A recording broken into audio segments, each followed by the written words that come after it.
Are you a student and new in Germany or Europe?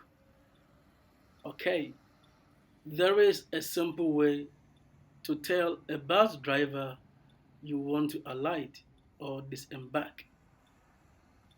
One simple way.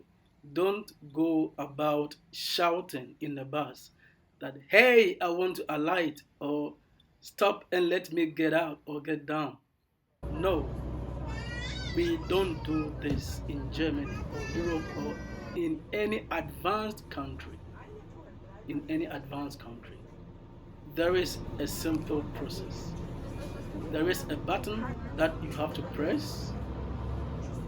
Just one simple way. Just press a button while you're on the bus, and the driver will stop and allow you to alight.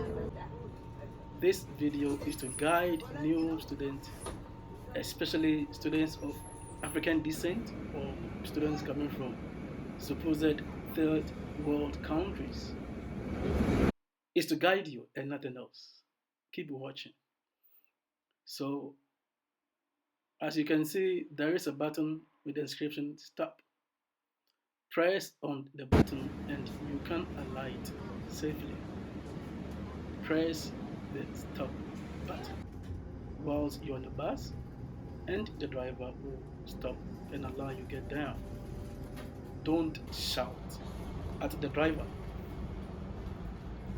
Also remember one thing. You should always buy tickets for the bus or train.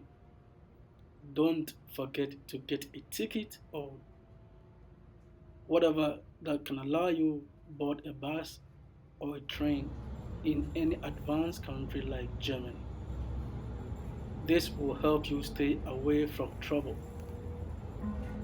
Always remember to get a ticket before you board a bus or train.